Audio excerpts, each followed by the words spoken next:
Hi, my name's Jim Sewell. I'm one of the elders here at Canyon Hills. Today I want to spend a few minutes and remind you about some things that you probably already know. I want to start out with a really familiar passage out of Lamentations, chapter 3, verses 21 to 24. And here's what that says. It says, "But this I call to mind, and therefore I have hope. The steadfast love of the Lord never ceases. His mercies never come to an end. They're new every morning. Great is your faithfulness. The Lord is my portion, says my soul. Therefore, I will hope in him."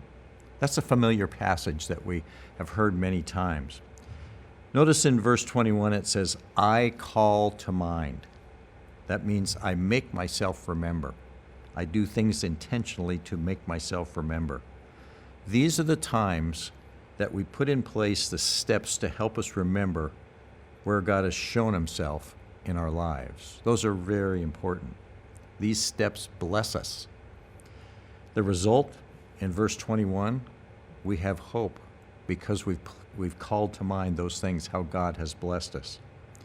Verse 22 goes on to tell us that God's love has not left or even decreased or diminished from us in any way. The same verse says that God's mercies are endless. They never come to an end. And remember what mercy is. And remember what mercy is. It's not getting what we deserve. God has new mercies for us every single day. In spite of the challenges we face today, some of you are facing some big inconveniences, but you know that all will be well pretty soon. Some of you are facing some big challenges today. Maybe those are financial. Maybe they're spiritual. Maybe they're just living conditions. And you're wondering, how bad is this going to get? Verse 23 should bring a great level of peace because his faithfulness is characterized as great. That's really huge. But in addition to his new mercies every day and his great faithfulness, this is a time to also remember the gospel, the really good news of God's word. It's actually the best news of all. This is the news of what Jesus is doing with us and for us right now, today. Paul talks about the gospel in his opening verses to his letter to the people in Rome. Let me read that to you. It's in Romans chapter 1, verses 15 through 17, and here's what it says. It says, "So I am eager to preach the gospel to you also who are in Rome. For I am not ashamed of the gospel, for it is the power of God for salvation to everyone who believes, to the Jew first, and also to the Greek. For in it the righteousness of God is revealed from faith for faith, as it is written, the righteous shall live by faith." Back in Romans 1:11, Paul tells the people there that he misses them. He longs to see them. I don't know about you, but I have very much missed seeing the people in my life group or the people that have gathered to worship on a Sunday morning. Why does Paul miss seeing the people? He tells us, he tells them in the next verse, in verse 12 in chapter 1 of Romans, he says, so that they can be mutually encouraged, that he would be able to encourage, but that he would also be encouraged by sharing the gospel with them. And then in verse 15, which I read to you, Paul tells them what his encouragement actually is. Paul's eager to preach the gospel to them, the good news that they need to hear every day. That's the news that we need to hear today too. Just as Paul wanted to do then, we need to do today. We need to remind ourselves every day of the good news that we've been given as believers and followers of Jesus Christ. As we read in Lamentations, we need to call to mind. We need to put those things in place where we will remember those things that Jesus Christ has done for us because of the gospel. We need to remind ourselves of this good news over and above all of the bad news that we hear that would cause us a lot of fear and worry and anxiety. As Pastor Kobe recently reminded us in one of our services from Isaiah 26:3, he said, "Perfect peace is the result of the mind that is fixed on God.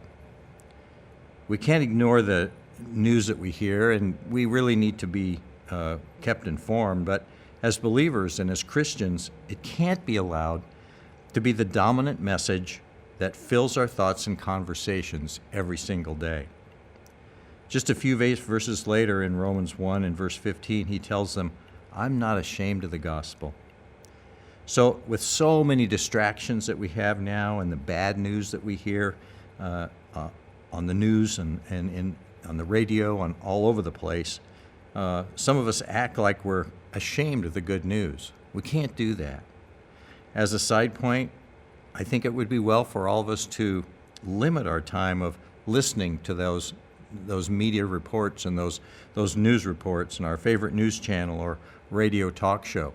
Put a limit to how many minutes you'll listen to that. Yes, we need to be informed. We can't put our head in the sand. That's not a good idea. But we don't need to be filled and consumed with that news. We have good news. We have the best news, the news of the gospel. So why does Paul have this great love of the gospel? The same love we should have every day? It's the power of God for salvation. That's why. That's huge. That's a lot bigger news and much better news than we can get anywhere else. God's righteousness is revealed in the gospel. God's goodness is revealed in the gospel. God's patience for all of us and all of his attributes and character, that's all revealed in the gospel. The result, in verse 17, our faith is increased. Verse 17 reminds us that we live by faith. God's good news increases and strengthens our faith, and that's what we need today. Even when we hear a lot of bad news that would cause us to worry and be anxious, we need that good news today. We need to have in place those things that are going to remind us of the gospel. These are the days when we need to be reminding ourselves and teaching ourselves all of the gospel, all the good news, every single day. We need to call to mind, fix our thoughts on him. God is still in control. If you feel like you're not in control and that causes you anxiety, that's a good thing that you're not in control. You're not qualified, nor am I. The good news of the gospel reminds us of God's sovereignty. Nothing happens without him allowing it to happen. This means that no situation or location or issue or relationship that we find ourselves in are outside of his careful and wise rule. That's big. God hasn't gone anyplace. He's still on the throne. God is actually way ahead of us and promises never to leave us, as it tells us in Deuteronomy 31:8. The current situation didn't take God by surprise. He's not saying to himself, now what am I going to do? When we allow ourselves to be overcome with the issues, the news of the day, it's like we develop spiritual amnesia.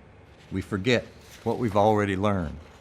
When we forget or choose not to remind ourselves of God's control and sovereignty, we allow ourselves to be robbed and our peace and rest in the good news of the gospel to be taken away. When we have no peace, we want to take control. And like I just said, we're not qualified to be in control. We want to control what we have no power to control. We try to take over for God. That's always a bad plan. In our frustration over our lack of control, we get angry and fearful, maybe even anxious, or just generally grumpy. That makes us ripe for temptation. We have to guard against that. That destroys our faith and our testimony to everyone who's watching us as believers. And we miss out on the new mercies that God has planned for us every day that give us hope and increase our faith. We get fearful about our circumstances. This is when we have to go to God with our fears. Even though he knows what they are, we have to take them to him. He tells us that the burden we carry is really heavy, but when we give it to him, our burden becomes light and we find rest. Matthew 11:29 and 30. Too often our focus is on avoiding what we fear rather than increasing and encouraging our own faith. We miss the new mercies for us when we do that, when we focus on our fears. Take steps today to remind yourself of the good news of the gospel. Write down 5 points of good news from God's Word. A good starting place is Ephesians chapter 1. It's packed with good news about our identity or who we are as Christians and as believers. Post your 5 points someplace where you'll see them every day to remind you and set your mind on those things. When we remind ourselves of these new mercies every day and throughout the day, we're filled with peace and our faith increases. What a great testimony to our loved ones and our families and to those who are watching us. You become a bearer of good news, the gospel. What a great role to take on when we all need the good news of the gospel.